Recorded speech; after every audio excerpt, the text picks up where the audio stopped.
Ecuador. Yeah. When you see something come into your analytics stream, does it say Google Plus or does it say just Google? How do you know it's coming from Google Plus? Yeah. By default, it's going to show up as a referral. So I'm not sure what tool you're using, but if they tell you what website drew referring traffic, it should say it's from plus.google.com. I don't believe that they have a country-specific version of it at this point. Yeah, I'm getting country-specific ones for the traffic that I'm seeing, so I literally search know what traffic or country Google Google Plus is traffic? sending it to me, but I never see Google Plus. It may be that my work on Google Plus is so low level that it never comes from Google Plus. I'm just curious, when you see it, do you actually see a Google Plus or do you just see Google.com? It's a referral from plus.google.com. If I were to put like some kind of campaign tracking on it, it might show up. So it's definitely going to say Plus. Yeah. Cool. It should, yeah. Yep. All right. Go ahead. James, you must tell us your thinking on, you said we're reaching a place with Twitter kind of indicating that it was getting less relevant.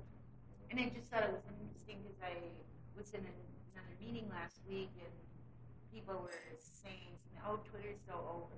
So I was just wondering what your thought. No, I didn't. Twitter is like my kid. It's got a very short attention span.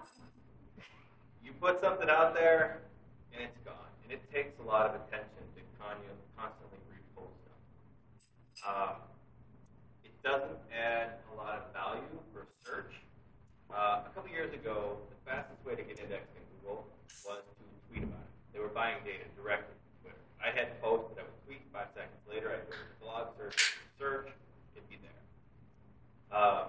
Twitter and Google had a little issue a few years back. They stopped buying data. They might be buying it again now. I'm not sure. But just the fact that the life of your tweet and there isn't a lot of community functionality there means that, for me, as a search marketer, it's a less of a priority than Google+.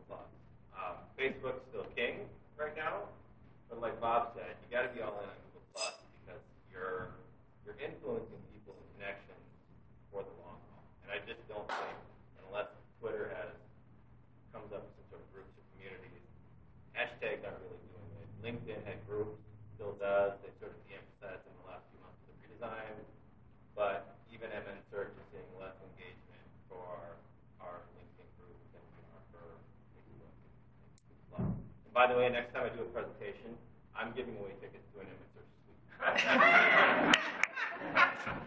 Board? They haven't debate at Medtronic about social media channels and driving people to destinations. Driving somebody to our therapy awareness sites versus the YouTube channel to consume rich content. And Google Plus is such a malleable platform, I would say. What would you say about this destination idea of driving people to a blog or driving people to a website? Is Google Plus starting to stand on its own? Maybe the Google Plus posts end up being. Any comments? I think it's starting to stand on its own now. Like I said earlier, they didn't have communities and they didn't have the hashtag feature, and people were a little lost. Like, what are we doing here? What's going on? This isn't Twitter. So engagement is growing, and I've seen it. And communities, if you don't have an audience, the best way to tap into that and grow your audience, and to get to that 1,000 people, is to post good content to communities because it'll last longer in communities. No, I was going to say, I think one thing that we don't take enough time to do is think about the true objectives of the company. Because every organization is different. Some link back to it. For us, just about every piece of content we have has a link back to our site. Or one of our sites. The portfolio is about 25 sites on which including our programs, specialty sites, things like that. But that's because we have to honor sponsorship elements. We have to make sure we reach a certain number of page views for banner, things like that. We've tried doing some longer form content on some of the sites, including Google Plus. It wasn't as engaging. And it didn't drive people to the top of the funnel, which is where we need to be able to convert.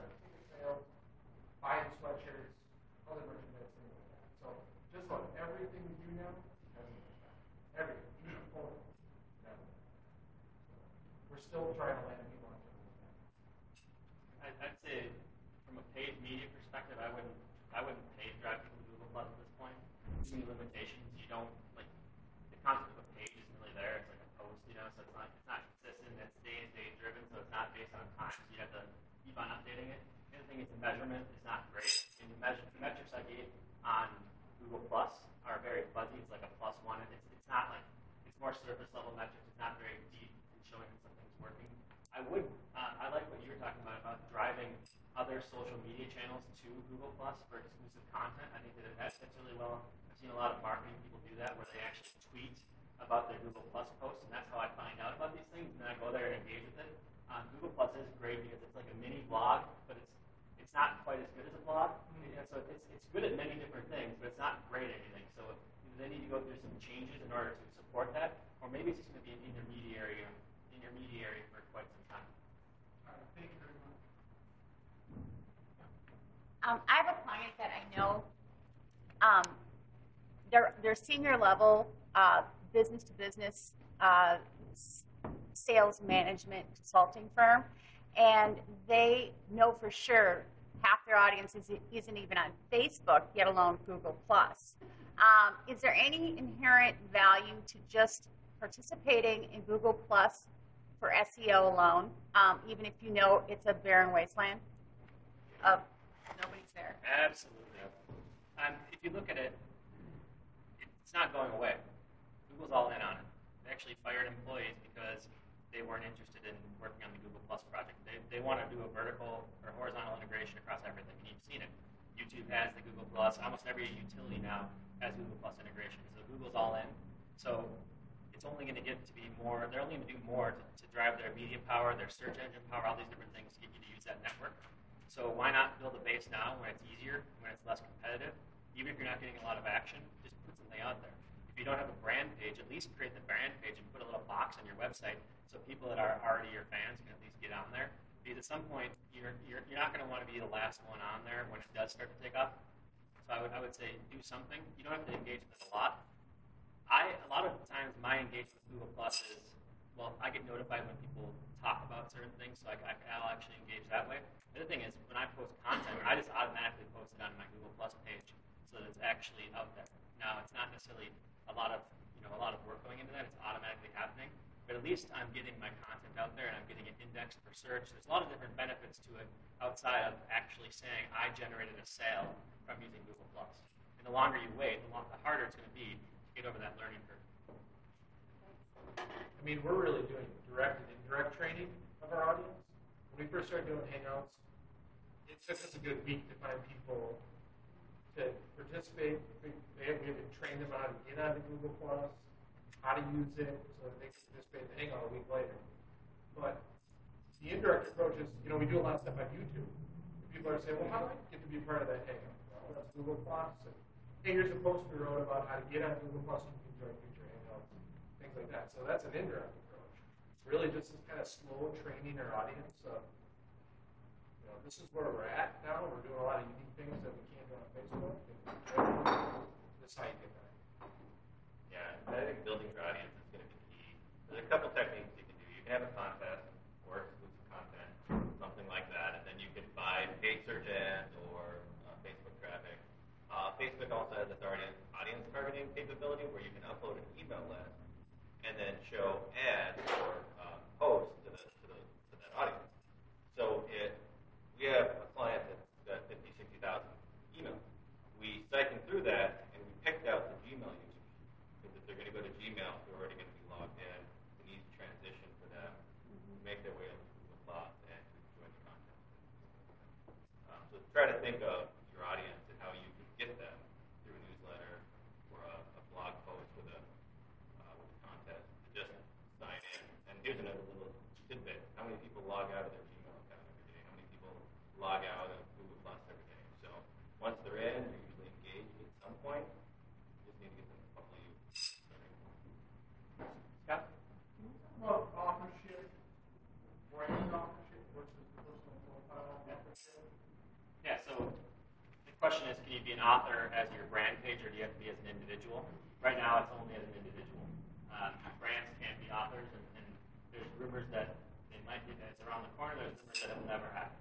So it really depends. I think I don't want to actually go on the line and say that, and Jeff said that this is going to happen, but I don't see any value in Google claiming that a brand authored a page. So I think that really authorship, the value is on the person who wrote it and trying to find a trusted agent to do it, not necessarily a trusted brand to do it. If there's a reason why you might want to allow brand pages to author, and that is that sometimes employees come and go, or that there's volatility there, and that's one reason to support it. But as of now, only individuals can be authors, and so that's something to understand. It's important to realize that not only if you are building a brand page, you need to have your individual page as well, at least to do things like establish authorship. Now, you don't need a lot of followers. There's some rumors around authorship that you need to have like 100 people in your circles in order to get authorship. You actually can get authorship with 0 people in your circles. I've been able to do that on some pages that I wrote, and I actually have authorship with 0 people in a circle. So anybody can be an author on Google or Google Plus. You just need to sort of go through the motions in order to get that going. Does everybody know what authorship is? It's when you get that cool little badge in your search results. Yeah, I'd like to just chime in and just play devil's advocate on that, because I think that Google does support a rel publisher tag, and so the concept of being a publisher as a brand is important. I think as they evolve that concept, you're going to see rel author that contribute to certain rel publications, and as people start to game that, identity is going to become even more important. You might have rel editor, rel creative director, rel things like that, but it's a principle, and who knows where they'll take it, but it could go from author to publication to many different aspects of publishing as a way to determine, well, when you've got these 3 or 4 different unique individuals working together, that's when stuff goes viral, or it's when it's really engaging or useful for folks. And to piggyback on publisher, Google started testing publisher profiles in the same form as authorship and search results a few weeks ago. It was a short-run test, I believe, progressive on MnSearch, was I think the big one that somebody spotted and put out there. So they're thinking about how to get brand publishers to be on a similar level if they create content, but I think the brand has to probably create. And I've seen them do some allowances. If you Google like pest controls, Orkin has authorship with the Orkin Man. Yeah. So you see the Orkin Man is that one that's clearly just a brand play, which they know is going on. So they're letting some leniency thing happen, I think, just to see how they play out. And they've filed several patents around this, but they're not necessarily putting these things into action, and they're sort of secretive about it. Obviously, authorship is probably the biggest opportunity to ultimately gain Google, because you can do a lot of different things, and if they were really transparent with how it works, then everybody would be doing it, and it would sort of defeat the purpose of it. Yeah, and I just want to throw out there some breaking news. Crunch is going to have a blog start tomorrow. Right? Is Google controlling what you say? Yes, they're telling me exactly what to say about the product right now. Knew it. Ed. You say SEO benefit from privately shared content, or it has something that